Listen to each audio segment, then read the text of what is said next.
ये जीएसटी क्या है? 1 जुलाई से भारत वस्तु और सेवा कर की शुरुआत करेगा।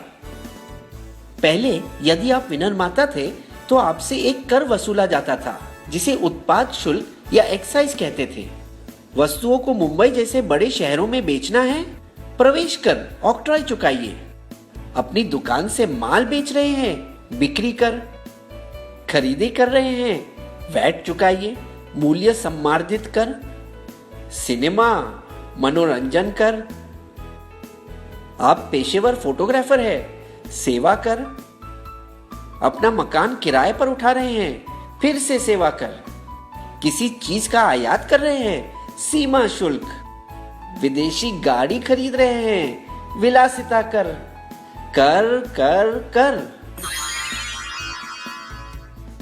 अमेरिका के संस्थापक पिताओं में से एक और $100 की नोट पर चमकते चेहरे बेंजामिन फ्रैंकलिन ने एक बार कहा था, जिंदगी में केवल 2 ही चीजें तय हैं, मौत और कर।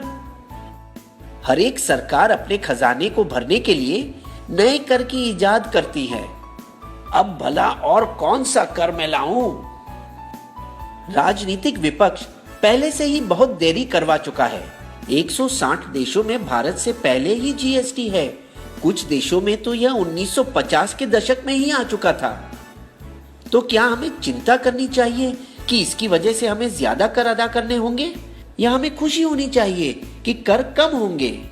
आइए देखें कि जीएसटी आपको और मुझे किस तरह प्रभावित करेगा। एक उदाहरण ले, मारुति स्विफ्ट पेट्रोल गाड़ी की मुंबई शहर में जीएसटी के पहले और जीएसटी के बाद। समझिए कि गाड़ी का दाम 100 रुपए है, जैसे कि केंद्रीय उत्पाद शुल्क 12.5%, सेस 1%, प्रवेश कर 4.5%, वैट 13.5%, भाड़ा 5% और बीमा 2%। कुल मिलाकर दाम बनता है 143।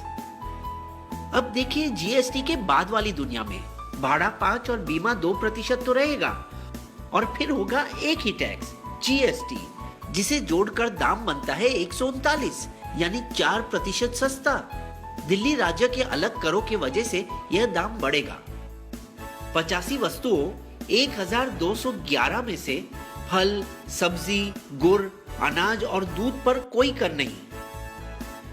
जीएसटी को 4 वर्गों में अलग किया गया। 5% शक्कर, चाय, कॉफी, खाने का तेल। 12% मक्खन, मोबाइल फोन, प्रेशर कुकर। 18% बालों का तेल, साबुन, दंत मंजन, भारी तंत्र और कारखानों की कुछ वस्तुओं। 28% गाड़ी, फ्रिज, टीवी और ऐसी चीजों।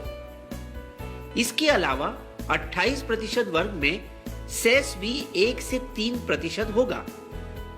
हम भारत में यूरोप संघ की तरह एक साझा बाजार बना रहे हैं, जहां वस्तुओं को एक से दूसरे राज्य में भेजना आसान हो जाएगा। कुछ जीत और कुछ हार मिलाकर बस वही खर्च होगा जो अब होता है, लेकिन ये सब वस्तु सस्ती पड़ेगी।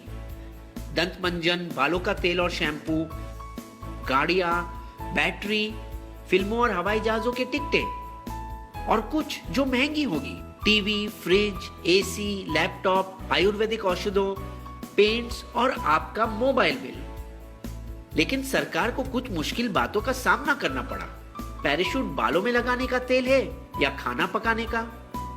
यदि ये खाना पकाने का तेल है तो इसे अनिवार्य वस्तु माना जाएगा और इस पर कम कर होगा 5%। विक्स की गोली दवाई है या मिठाई? किटकैट बिस्किट है या चॉकलेट? दवाई और बिस्किट पर कम कर लगेगा। तो आप पूछना चाहेंगे कि सरकार इतनी भली कब से हो गई जो कर घटा रही है? लेकिन वास्तव में सरकार और ज्यादा मालामाल होगी। जीएसटी के लागू होने के बाद भारत की अर्थव्यवस्था को 4.2% का फायदा होगा। जीएसटी से राज्यों के बीच अंदरूनी व्यापार बढ़ जाएगा। इसे कहते हैं जीत जीत वाली बात। कर भी कम और सरकार भी अमीर। क्या आपको हमारी कहानी पसंद आई? तो आइए बन जाइए बिस्बो के दोस्त और सब्सक्राइब करके हमारे फ्री मेंबर बन जाइए, और इस वीडियो को अपने दोस्तों के साथ शेयर करना मत भूलिएगा।